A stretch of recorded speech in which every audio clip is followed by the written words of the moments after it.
Hello friend, नमस्कार। एक बार पुनः आपका हमारे चैनल ITA MCQ एक्सपर्ट में हार्दिक स्वागत है। साथियों, आज हम डिस्कस करेंगे सेक्रेटरियल असिस्टेंट ट्रेड से रिलेटेड इम्पोर्टेंट MCQ क्वेश्चंस। ये MCQ question secretarial assistant trade से रिलेटेड सभी कंपटीशन एग्जाम के लिए अति महत्वपूर्ण है, चाहे आप इस ट्रेड से रिलेटेड किसी भी एग्जाम की तैयारी क्यों न कर रहे हो।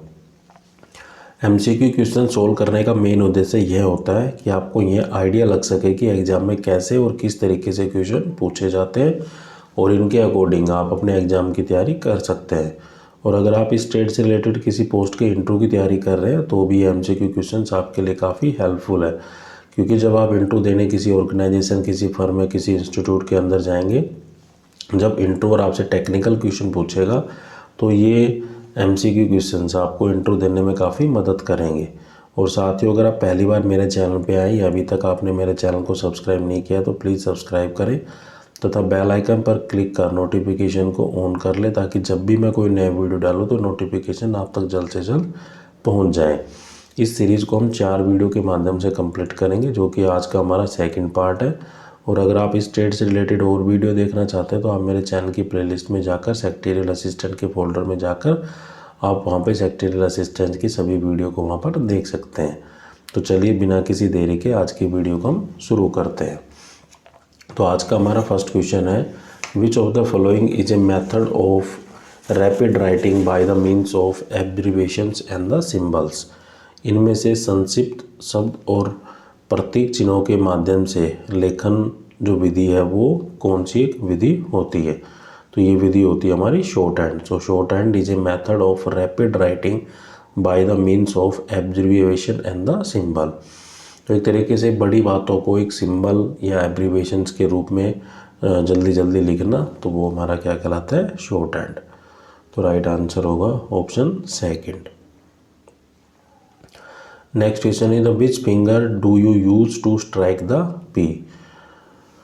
जो पी को अंकित या चिन्हित करने के लिए आप किस उंगली का प्रयोग करते हैं? तो जो right hand use your pinky finger. जो राइट हैंड की जो पिंकी फिंगर है, जो पिंकी फिंगर के एक तरीके से अलग अलग नाम हो सकते हैं, जैसे लिटिल फिंगर है, पिंकी फिंगर, बेबी फिंगर या फिर फिफ्थ फिंगर। तो इसका हम यूज करते हैं टू स्ट्राइक द पी, या फिर एक तरीके से उसको सेमी कोलन फिगर भी कहा जा सकता है। तो राइट आंसर होगा हमारा option first. Next question is the which finger do you use to strike the apostrophe. Apostrophe अंकित या चिन्हित करने के लिए आप किस उंगली का प्रयोग करते हैं? तो एपोस्ट्रोफे को स्ट्राइक करने के लिए हम जो राइट पिंकी फिंगर या फिर पिंकी फिंगर भी कह सकते हैं उसको। तो पिंकी फिंगर को हम लिटिल फिंगर भी बोलते हैं, बेबी फिंगर और फिफ्थ फिंगर भी बोलते हैं। तो राइट आंसर होगा हमारा option fourth. Next question is the K finger is also known as. के उंगली को किस अन्य नाम से भी जाना जाता है? तो the K finger is also known as the right middle. Right middle finger is also known as the K finger. तो right answer is option third. Next question is the which finger do you use to strike the flash. Flash को चिन्हित या अंकित करने के लिए आप किस उंगली का प्रयोग करते हैं? तो इसके अंदर हम करते हैं राइट पिंकी। तो right pinky finger is mainly use to strike the flash. तो राइट आंसर होगा हमारा option second. Next question is what does the inward mail means. Inward mails का अर्थ क्या होता है? तो इनवर्ड मेल्स का मतलब होता है कि जो भी बाहर से हमारे पास मेल आई है तो उसको हम बोलते हैं इनवर्ड मेल। तो the mail receive in the office. Office में मेल का प्राप्त होना, तो वो कहलाता है हमारा इनवर्ड मेल। तो राइट आंसर होगा हमारा option third. Next question is what does the outward mail means. Outward mail का जो अर्थ है वो क्या है? जो हमने मेल अपने ऑफिस से दूसरे ऑफिस में जो सेंड की है उसको हम बोलते हैं outward mail. The mail send out to the customer. ग्राहकों को जो भेजा गया मेल है वो हमारा कहलाता है आउटवर्ड मेल। तो राइट आंसर होगा हमारा option third. Next question is which of these sections does not exist in slide layout. इनमें से कौन सा सेक्शन स्लाइड लेआउट में मौजूद नहीं होता है। तो स्लाइड लेआउट के अंदर जो पाए जाते हैं जैसे टाइटल पाया जाता है, लिस्ट और चार्ट पाए जाते हैं, लेकिन एनिमेशन है वो एग्जिस्ट नहीं करता है स्लाइड लेआउट के अंदर। तो राइट आंसर होगा हमारा option 4। Next question is how new presentation can be created. नए प्रेजेंटेशन वो कैसे तैयार की जा सकती है। तो नई प्रेजेंटेशन को तैयार करने के लिए एक तरीके से हम कह सकते हैं ब्लैंक प्रेजेंटेशन, मतलब एक ब्लैंक पेज खोलेंगे, उसके अंदर कुछ टाइपिंग करेंगे, या फिर जो एग्जिस्टिंग प्रेजेंटेशन है उसमें भी हम कोई चीज़ को एडिट कर एक तरीके से नई प्रेजेंटेशन वो बना सकते हैं, और by using the design template. तो टेम्पलेट को डिज़ाइन कर हम एक प्रेजेंटेशन को तैयार कर सकते हैं। तो new presentation can be created by the blank presentation और by editing in the existing presentation and from the design template. तो इन सभी के द्वारा हम प्रेजेंटेशन को तैयार कर सकते हैं। तो राइट आंसर होगा हमारा option 4। Next question is which of the following type of hotels is least likely to offer the uniform guest services. इनमें से किस तरह के होटल में समरूप जो अतिथि सेवा देने की जो संभावना है वो न्यूनतम होती है। तो ये होती है इकोनॉमी और द लिमिटेड सर्विस होटल। किफ़ायती और सीमित होटल सेवाएं एक तरीके से होटल का एक टाइप होता है that provide the least likely to offer the uniform guest service. तो राइट आंसर होगा हमारा ऑप्शन 4। तो ये 2-4 क्वेश्चन थोड़े होटल या रेस्टोरेंट से रिलेटेड है, तो आप इनको भी ज़रूर पढ़ लीजिएगा क्योंकि आपकी एक तरीके से इस पर नॉलेज इम्प्रूव हो सकती है।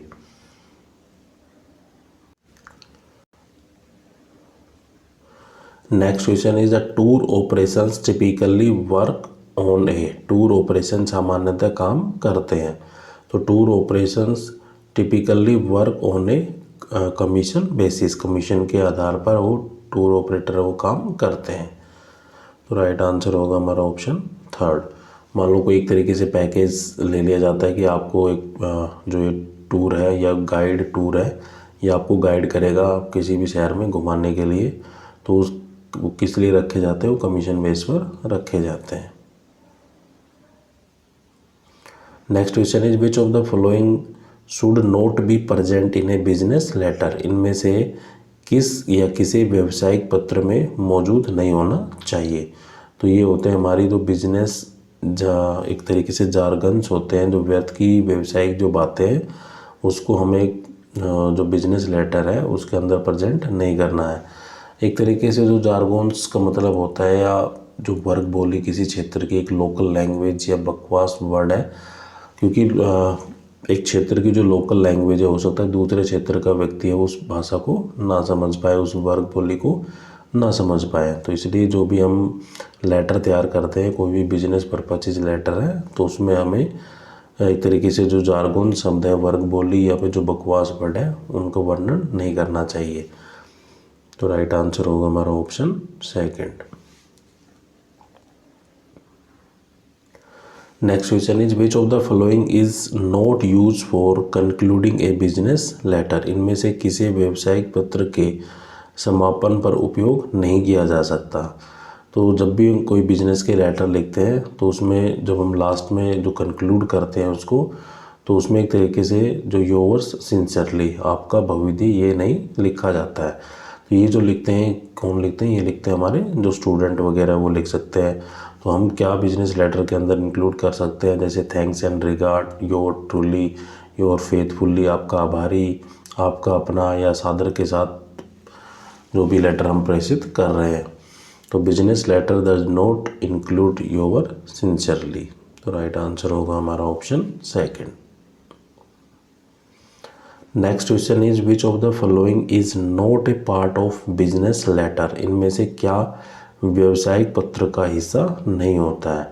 तो the inside address is not a part of the business letter. तो business letter mainly include the indenting and salutation or signature that is available in a business letter, but inside the address that is not a part of the business letter. तो right answer is option second. Next question is the which style format is use to write the business letter. व्यावसायिक पत्र लेखन के लिए किस प्रारूप का उपयोग किया जाता है। तो एक block format is mainly use to write the business letter. Business letter को लिखने के लिए हम ब्लॉक प्रारूप का उपयोग करते हैं। तो राइट आंसर होगा हमारा option first. Next question is the from letters are also known as. जो प्रपत्र पत्रों को किस अन्य नाम से भी या किस अन्य रूप से जाना जाता है। तो the form letter is also known as the persuasive sales letter, या प्रेरक विक्री पत्र के नाम से भी इसको हम जानते हैं। एक तरीके से प्रेरक होता है या जो परसिविव सेल्स लेटर होता है उसी को हम फॉर्म लेटर के नाम से भी जानते हैं। तो राइट आंसर होगा हमारा option second. Next question is for running an effective filing system what should you do. एक प्रभावी फाइलिंग सिस्टम चलाने के लिए आप क्या करेंगे। तो एक प्रभावी फाइलिंग सिस्टम चलाने के लिए हम करेंगे keep all the filing cabinet door will be close. Filing cabinet के जो सभी दरवाजे हैं वो बंद हो। फाइलिंग का सिस्टम होता है कि एक अलमीरा है, अलमीरा के अंदर हमने डिफरेंट फाइलें एक ऑर्डर में रखी गई है, और जब भी हम किसी फाइल को निकालते हैं, विंडो को ओपन करते हैं, तो फिर फाइल को रखने के बाद विंडो को क्लोज हमें कर देना चाहिए। तो keep all filing cabinet door should be close for the effective filing system. तो राइट आंसर होगा हमारा option second.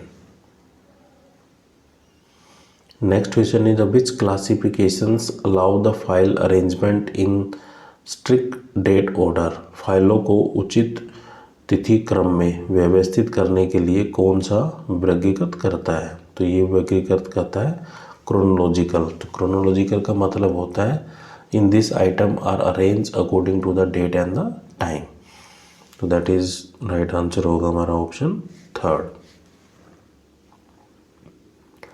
Next question is a demand draft issue by a bank is valid for. Bank द्वारा जारी किया गया जो demand draft है वो किसके लिए मान्य है।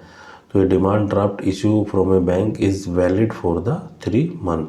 जो डीडी होता है, जो डिमांड ड्राफ्ट किसी बैंक के द्वारा जब इशू किया जाता है तो वो 3 महीने के लिए ही वैलिड होता है, या उसकी वैलिडिटी है वो 3 महीने होती है।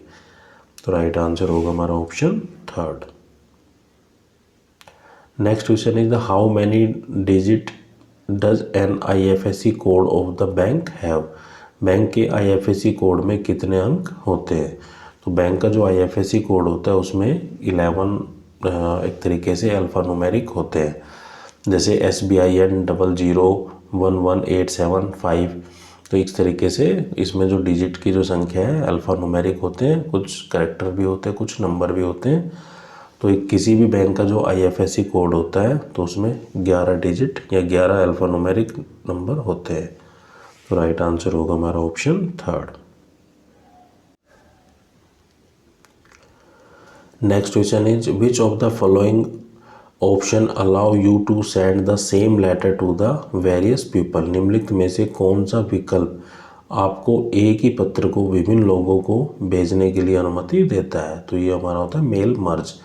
तो मेल मर्ज जैसे कि आप मान लो एक जीमेल है, जीमेल में जब भी हमें किसी एक व्यक्ति को या बहुत से व्यक्ति को अगर हमें मेल करनी तो हम सबसे पहले मेल मर्ज का ऑप्शन सेलेक्ट करते हैं, फिर वो एड्रेस डालते हैं जहाँ पे हमें मेल सेंड करनी है, फिर हम डालते हैं सब्जेक्ट, फिर डिस्क्राइब करते हैं किसी चीज़ को, फिर एक अटैचमेंट लगा देते हैं। तो mail merge is mainly the option that allow you to send the same letter to the various people. तो राइट आंसर होगा हमारा option first. Next question is what is the default alignment of a paragraph in the MS word. MS word में किसी paragraph के लिए जो default alignment होता है वो क्या होता है। तो MS वर्ड के अंदर जब भी हम टाइपिंग करते हैं, कोई भी पैरा लिखते हैं, तो उसका जो एक अलाइनमेंट होता है या डिफ़ॉल्ट जो अलाइनमेंट होता है वो होता है लेफ़्ट साइड में। तो left alignment is a default alignment for a paragraph in the MS word. Right answer is option third. Next question is what do you call a function that is inside the another function. एक function जो किसी अन्य function के अंदर है तो उसे हम क्या कहते हैं? तो एक फंक्शन जो किसी अन्य फंक्शन के अंदर होता है तो उसको हम बोलते हैं नेस्टेड फंक्शन। तो राइट आंसर होगा हमारा option second. Next question is the which symbol is use to start a formula in the M S Excel. M S Excel में किसी फॉर्मूले को शुरू करने के लिए किस सिंबल या किस प्रतीक का उपयोग किया जाता है? तो जब भी हम एम एस एक्सेल के अंदर कोई फॉर्मूला अप्लाई करते हैं तो सबसे पहले हम बराबर या फिर इक्वल का जो साइन होता है, सिंबल होता है, उसका हम प्रयोग करते हैं। तो राइट आंसर होगा हमारा option third. Next question is which of the following options in the MS Excel allow you to a sum of large data range by simple selecting a tool button। MS Excel इनमें से कौन सा विकल्प एक tool button का चयन करके बड़े डेटा रेंज का योग करने की अनुमति देता है? तो एक लार्ज नंबर ऑफ डेटा है, अगर उसका हमें सम निकालना है तो हम क्या करते हैं, डायरेक्ट उस ऑटो सम में जो सबसे लास्ट का जो हमारा सेल होता है उसमें हम ऑटो सम डाल देते हैं। तो ऑटो सम से जितने भी ऊपर की जो सेल होती है उनका जो सम होता है वो निकल कर आ जाता है। तो इधर राइट आंसर होगा हमारा ऑप्शन सेकंड। मान लो एक तरीके से एक्सेल के अंदर इस तरीके से फाइलें बनी हुई है, जो सेल है, मान लो सपोज करो तो इस सेल में हमने कोई डाटा को एंट्री किया हुआ है, वो लार्ज नंबर में है, तो यहाँ पे मान लो जो ब्लैंक सेल है तो यहाँ पे हम ऑटो सम डालेंगे और जितनी भी हमारी ऊपर सेल होगी उनका जोड़ हो जाएगा या फिर सम हो जाएगा, तो उसको हम बोलते हैं auto some. Next question is what is the which of the following is the correct email address. इनमें से कौन सा ईमेल का जो सही विवरण है या सही एड्रेस है? तो मेनली ईमेल के दो पार्ट होते हैं, हमारा होता है यूज़र नेम, एक होता है हमारा डोमेन नेम। तो यूज़र नेम तो वो होता है जो हमारे द्वारा दिया जाता है, और जो डोमेन नेम होता है जिसके ऊपर हम अपनी आईडी को बना रहे हैं। जैसे जीमेल है तो gmail.com, याहू है तो yahoo.co.in या .in जो भी है। तो ईमेल एड्रेस के मेनली दो पार्ट होते हैं। तो जैसा कि आप ऑप्शन देखकर समझ जाएंगे, तो जो थर्ड पार्ट है जैसे नेम है तो वो हमारा होगा यूज़र नेम, और @ जो पीछे something.info लिखा हुआ है तो ये हमारा डोमेन नेम। तो राइट आंसर होगा हमारा option third. Next question is what do you call the process of transferring the file from a remote computer connected through the internet to your computer।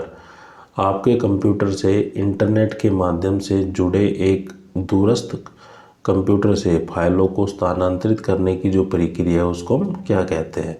तो उसको हम बोलते हैं डाउनलोडिंग। तो downloading is a process of transferring the file from a remote computer connected through the internet to your computer.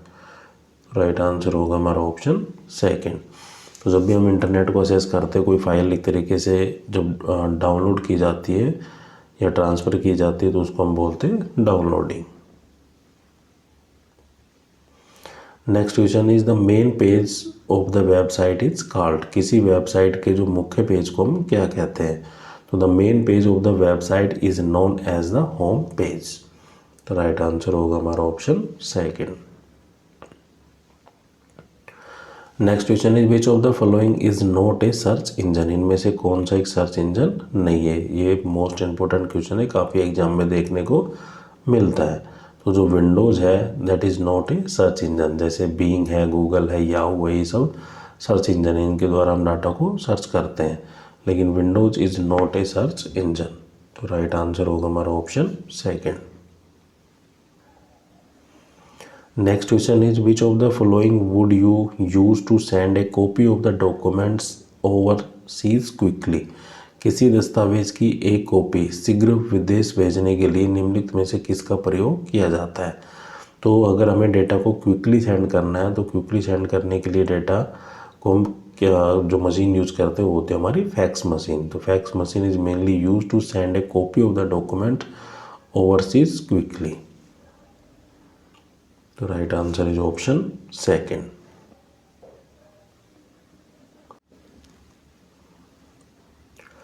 Next question is which of the following would you use to destroy a document that is confidential. किसी गोपनीय दस्तावेज को नष्ट करने के लिए निम्नलिखित में से किसका उपयोग किया जाता है? तो जो भी हमारा कॉन्फिडेंशियल डॉक्यूमेंट्स होता है उसको अगर हमें डिस्ट्रॉय करना है तो दो तरीके हो सकते हैं, या तो हम उसको जला सकते हैं या फिर हम उसकी कटिंग कर सकते हैं। एक तरीके से पेपर को छोटे छोटे टुकड़ों में डिवाइड कर सकते हैं, तो उसको हम बोलते हैं पेपर श्रेडर। तो पेपर श्रेडर या फिर कागज़ कतरनी का उपयोग कर हम जो भी कॉन्फिडेंशियल डॉक्यूमेंट्स होते हैं उसको हम नष्ट कर सकते हैं, डिस्ट्रॉय कर सकते हैं। तो राइट आंसर होगा हमारा option first. Next question is which of the following allow you to print the information from a computer on a piece of paper. निम्नलिखित में से कौन आपको कागज़ के एक टुकड़े पर कंप्यूटर से जानकारी को प्रिंट करने की अनुमति देता है? तो ये होता है हमारा प्रिंटर। तो प्रिंटर के द्वारा हम किसी भी डॉक्यूमेंट्स को निकाल सकते हैं on a piece of paper. Right answer होगा हमारा ऑप्शन फोर्थ।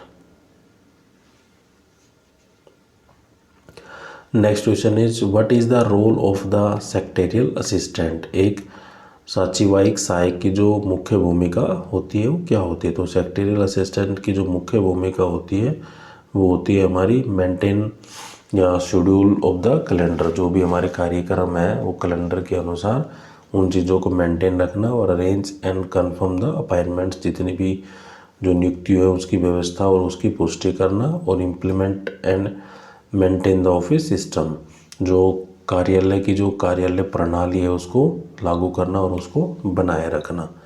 तो राइट आंसर होगा हमारा option fourth, all of the above. Next question is while you are doing your job you see the split water on the floor what should be your course of action. आप काम करते हुए आप फर्श पर फैला हुआ कुछ पानी को देखते हैं तो आपका अगला कदम है वो क्या होना चाहिए? तो आप जब भी कार्य कर रहे हैं और आपको दिखाई दे रहा है कि फर्श पर कुछ गंदगी या कुछ एक तरीके से कुछ फैला हुआ है या पानी आपको दिखाई दे रहा है, तो हमारा अगला कदम होगा inform the janitor staff and ask them to immediately clean it off. तो जैनिटर स्टाफ को हम बुलाएंगे और उसे तुरंत साफ कराएंगे। तो जैनिटर स्टाफ एक तरीके से चौकीदार कह सकते हो, या एक ऐसा व्यक्ति जो किसी ऑफिस या किसी कंपनी या वहाँ जहाँ पे भी काम कर रहा है, तो जैसे झाड़ू पोछा करना, एक तरीके से जहाँ स्तों की जितनी भी सरफेसेस या सतह होती है उनकी सफाई करना, टॉयलेट की सफाई करना या टॉयलेट को कीटाणु रहित रखना। तो एक तरीके से स्वच्छ और एक जो स्वस्थ जो सुविधा की जाती है वो जैनिटर स्टाफ के द्वारा प्रोवाइड की जाती है। तो किसी भी साफ़ सफाई या गंदगी को हटाने के लिए हम जैनिटर स्टाफ का इस्तेमाल करते हैं। तो जैनिटर स्टाफ को बुलाएंगे और उसके द्वारा इस चीज़ों को साफ कराएंगे। तो राइट आंसर होगा हमारा option third. Next question is which of the following responsibility do not fall under the house keeping industry. House keeping उद्योगों के तहत निम्नलिखित में से कौन सी जिम्मेदारी नहीं आती है? तो हाउस कीपिंग के अंदर जो आती है, हाउस कीपिंग से मतलब एक तरीके से जो जनरली होता है वो होता है 5S, या एक तरीके से हम कह सकते हैं साफ़ सफाई। तो vacuuming and dusting, mopping and waxing the floor, laundry and the चेनिंग linen. तो कपड़े धोना और बदलना ये तो लॉन्ड्री के अंदर आते हैं। मोपिंग जैसे झाड़ू पोछा करना, वैक्यूम करना, डस्ट को हटाना, तो ये सभी किसके अंदर आते हैं? हाउस कीपिंग के अंदर आते हैं। लेकिन यहाँ हमें पूछ रहा है कि हाउस कीपिंग के अंदर कौन सी रेस्पॉन्सिबिलिटी है वो नहीं आती। तो provide the velvet service, velvet सेवा प्रदान करना ये हाउस कीपिंग के अंदर नहीं आता है। तो राइट आंसर होगा हमारा ऑप्शन फोर्थ। तो वेलवेट एक तरीके से ऐसी सर्विस होती है, a parking facility provide by commercial establishment such as a restaurant, hotel. The customer leave their car at the entrance of the and the जो अटेंडेंट होते हैं पार्क एंड रिट्रीव दैम। तो एक तरीके से जो वेलवेट सर्विस का मतलब होता है कि हम एक ऐसे रेस्टोरेंट या ऐसे होटल के अंदर जा रहे हैं, वहाँ पे जैसे गेट में एंट्री करते हैं तो आपको एक स्टाफ मिलेगा, आप उसको गाड़ी सौंप देंगे, वो खुद पार्किंग में लगाएगा, और जब आप होटल से बाहर निकलेंगे तो वो आपको पार्किंग से गाड़ी निकाल कर आपको प्रदान करेगा। तो वो होती है वेलवेट सर्विस। तो ये जनरली जितने 5 स्टार 7 स्टार जो होटल होते हैं इनके अंदर जनरली प्रोवाइड कराई जाती है। Next question is the special cleaning and sanitation the task required for maintaining the food preparation and storage areas are typically performed by. खाद्य तैयारी और भंडारण क्षेत्रों के रखरखाव के लिए आवश्यक या विशेष सफाई और स्वच्छता कार्यों को आमतौर पर किसके द्वारा किया जाता है? तो ये किया जाता है किचन स्टाफ के अंदर। तो special cleaning and sanitation task require for maintaining the food preparation and storing area are typically performed by the kitchen staff. तो राइट आंसर होगा हमारा ऑप्शन सेकेंड। ये 2-4 क्वेश्चन अलग अलग थोड़े ट्रेड के मिक्सअप है, बाकी इस अगर आप पढ़ोगे तो आपकी नॉलेज इंप्रूव होगी। जैसे बिल्कुल जनरल क्वेश्चन है, how would you convey yes to someone who do not understand the Hindi और इंग्लिश लैंग्वेज एट ऑल। आप उस व्यक्ति को हाँ कैसे समझाएंगे जिसे हिंदी या इंग्लिश बिल्कुल नहीं आती है? तो नोड योर हैंड, आप सर झुकाकर उसका अभिनंदन कर सकते हैं अगर आप उसकी भाषा को नहीं समझते हैं तो राइट आंसर होगा हमारा option first. Next question is if someone says I will ping you my details, तो व्हाट डज सी मीन्स। यदि कोई कहती है कि मैं तुम्हें अपना विवरण भेज दूंगी, इसका मतलब क्या है? तो इसका मतलब है कि सी विल मैसेज यू हर डिटेल, वह आपको अपनी जो डिटेल्स है जो आपने मांगी है या अपने एक तरीके से जो भी डिटेल उसको सेंड करनी है वो आपको सेंड करेगी। तो पिंग का मतलब होता है एक तरीके से गुनगुनाना। तो जो हमारा राइट आंसर होगा यहाँ पे होगा option first. Next question is what does the patio means. तो आंगन से क्या मतलब होता है या फिर पैटियो से क्या मतलब होता है? तो आंगन से मतलब होता है कि एक paved outdoor area adjusting a house, घर से सटा हुआ पक्का बाहरी क्षेत्र, उसको हम बोलते हैं आंगन या फिर पैटियो। तो राइट आंसर होगा हमारा option second. Next question is which among these body language sign is the best to carry yourself when listening to a person talk. इनमें से कौन सी भाव भूमिका आपके लिए वहन करने योग्य है जब आप किसी व्यक्ति की बातों को सुन रहे हो? तो open ended the body language and palm, जो खुली भाव भूमिका और हथेलियाँ के द्वारा एक तरीके से जो साइन होता है कि हम उसकी बातों को सुन रहे हैं। तो कई बार क्या होता है कि हम हाथों को जो हमारा पेट होता है उसके ऊपर समेट कर खड़े हो जाते हैं, तो ये जो तरीके से जो इंडिकेशन होती है तो ये क्रॉस आउट इंडिकेशन होती है कि हम उसकी बातों को नहीं सुन रहे हैं। तो एक अच्छा तरीका होता है कि हम सीधे खड़े रहे, बिल्कुल शांत खड़े रहे, हमारी जो मुट्ठी है वो भी खुली हो, हथेलियाँ भी खुली हो, मुट्ठी को बंद कर कर ना रखें। तो ये जो बिल्कुल एक तरीके से सिम्टम या फिर साइन होते हैं किसी भी बॉडी लैंग्वेज के। तो राइट आंसर होगा हमारा option second. Next question is the effective communication is a part of. प्रभावी संप्रेषण किसका एक हिस्सा होता है? For the effective communication is a part of the soft skill या फिर व्यवहार कुशलता का। तो राइट आंसर होगा हमारा option first. Next question is which of these is not an element of the speaking technique. इनमें से कौन सा वाक तकनीक का एक तत्व नहीं है? तो स्पोकन टेक्निक का जो एलिमेंट नहीं है वो है हमारा अपीयरेंस। तो जैसे वॉइस क्वालिटी है, वर्ड स्ट्रेस और द करेक्ट टोन्स, तो ये सभी स्पीकिंग की टेक्निक है, लेकिन जो अपीयरेंस है, जो दिखावट है, तो वो एक स्पीकिंग का एक पार्ट या हिस्सा नहीं होता है। तो right answer is option third. Next question is which of these tones represent the thoughtfulness. इनमें से कौन सा स्वर है वो विचारशीलता को दर्शाता है? तो विचारशीलता को दर्शाता है हमारा सीरियस टोन या फिर गंभीर स्वर। तो राइट आंसर होगा हमारा option first. Next question is which of these is the study and classification of speech sound. इनमें से कौन सा भाषण ध्वनियों का अध्ययन और वर्गीकृत करता है? तो ये होता है हमारी एक तरीके से जो फिनोटिक्स है या स्वर विज्ञान है। तो phonetics is the study and the classification of the speech sound. तो राइट आंसर होगा हमारा option third. Next question is which of these should be avoid for an effective speech. एक प्रभावी भाषण के लिए हमें इनमें से किससे बचना चाहिए। तो कोई भी अगर हमें किसी कहीं पे भी स्पीच देनी है, और उस स्पीच को हमें इफेक्टिव बनाना है, तो हमें जो रुचि की जो कमी है, मतलब हम एक ऐसे टॉपिक पर बात कर रहे हैं जिसका हमें कोई इंटरेस्ट ही नहीं है, तो एक इफ़ेक्टिव कम्युनिकेशन नहीं हो पाएगा और इफ़ेक्टिव स्पीच है वो नहीं हो पाएगी। तो इस चीज़ को हमें अवॉइड करना है। तो राइट आंसर होगा हमारा option third, lack of interest mainly avoid for the effective speech. Next question is what is transcription. जो प्रतिलिपि है वो क्या है। तो transcription means the converting an audio into a quickly readable text format word by word. शब्द दर शब्द एक ऑडियो को जल्दी पढ़ने योग्य टेक्स्टिंग फॉर्मेट में बदलना। तो ये हमारा कहलाता है ट्रांसक्रिप्शन या फिर प्रतिलिपि। तो राइट आंसर होगा हमारा ऑप्शन सेकंड।